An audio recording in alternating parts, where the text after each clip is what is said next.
Okay guys, as you can tell, we found a house up here. This is the first day. We got all the way out to Alma on the Highway 180, and we're actually right overlooking Goat Basin right now, which is where Todd, our friend, was supposed to be headed.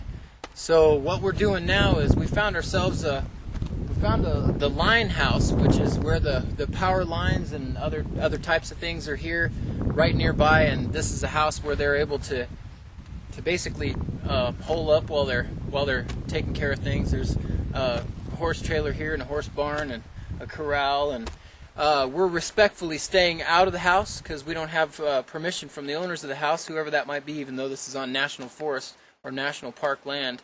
I've got a white shirt on, long sleeve, to keep myself from getting too hot and sunburnt, and I've got this funny looking flop hat to keep the sun off my ears and off my neck, because I'm kind of sensitive. But I'm going to show you in just a second over the ridge here, give you guys your first look. I'm going to come around the camera, I'm going to show you the canyon, some of the other mountains, and show you around where we're at. So the first thing you're going to see is over there in the distance, there's two conical peaks, more or less, that you can kind of make out on the top of that ridge line over there. That was one of the things that Adams was talking about being able to see, and they're supposed to be about 5 miles away from the diggings. There's supposed to be a flat area, and this is it right up here. We just drove through it, so you can kind of see that down there off in the distance. You can see the horse barn here and the corral. There's the trailer. Here's the truck that was so graciously loaned to us to come look for our friend, because our little truck wouldn't do it, didn't have the four-wheel drive. You can see over here kind of where the canyons kind of drop down. See if I can give you a better shot here. Give you your first look at Goat Basin off the San Francisco River. I'm watching for snakes and everything else while I'm walking here. It's a pretty nice setup that they got here for holing up for a long term. You got your fuel tanks and all that good stuff there. Give you a look down there a little bit, just right here from the cabin. This is God's country out here, but it sure is hot. It's hotter than it looks. Now, I couldn't believe how hot it was. I'm going to go for a little walk over here. I'm going to pause the camera to save the battery, and I'm going to go over that ridge right there and give you a look down over the top. Okay, here we are coming up to the ridge here, and look down over the top. You really get an idea of just what kind of terrain we're dealing with. This is the gentle slope side of what we have to deal with up here in Goat Basin. Now my brother Bill has gone over to the ridge side. He wants to take a look. We talked to a forest ranger. I'm going to set the camera down here so you guys can see me while I talk at you.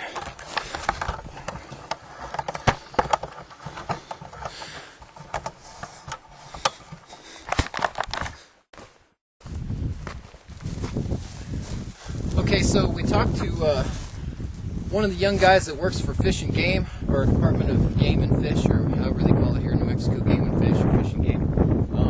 He actually hunted up here as a kid, so he knew the area pretty good. And what he said was that right over this ridge here, there's a rock, an old stone cabin that we had no idea was there, but it's up here on the ridge, like this ridge right over here to my left. And I think it's just on the other side. He said it's real hard to see, so we're going to poke around and see if our friend Todd may have found it. Honestly, I kind of doubt it. Todd's more of the cave type, and we're going to probably have to go investigate those two caves that I heard about. So this is where we're at. This is the Goat Basin. You can't see the Z Canyon we're looking for from here, but we just got ourselves up here, and this is your first update, and we'll keep you abreast of what's going on as we go. One of the things that we're seriously taking a look at, sorry about the shaky camera here, I'm zoomed way out and breathing hard from hiking on the stuff here. There's a cabin out there that nobody's mentioned, but it's an old rock cabin across the way. I'm going to zoom in here, or zoom out. Probably hit that on our way back up. to our campsite. Yeah. This is where we got to. We're gonna go over to that second ridge over there from over here. So this is our first found a shade tree to get under, and in this heat you want all the pauses for water and shade, and take your time because you don't want to wind up looking like those trees right there. So once again, desperate filmmaker out here looking for our friend. This is my brother Bill. We're out here looking for our friend Todd. We're not going to give up. Search and rescue didn't even search this canyon. They gave me no evidence that they searched this canyon, so we're out here taking it into our own hands. We're going to find our friend if he's out here. Well, here we are. We took a spot in the shade. We've been hiking for about, I don't know, 3 hours, something like that. You can see up the canyon behind me. Probably, I don't know, we walked in this canyon for about a mile. We've been blowing off firecrackers, and I've been playing my harmonica, and still haven't seen Todd yet, so we're still looking. But we gotta take a break for some water and some food.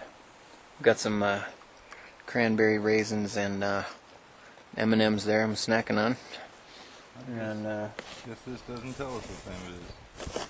some snack crackers and whatever else we packed down here. I think I brought some peanut butter and some regular crackers down here too. So yeah, the sun's getting a little on the far side of the sky for me to be too happy, and we got to get all the way down to where we wanted to get to today, and then head back up where we came from.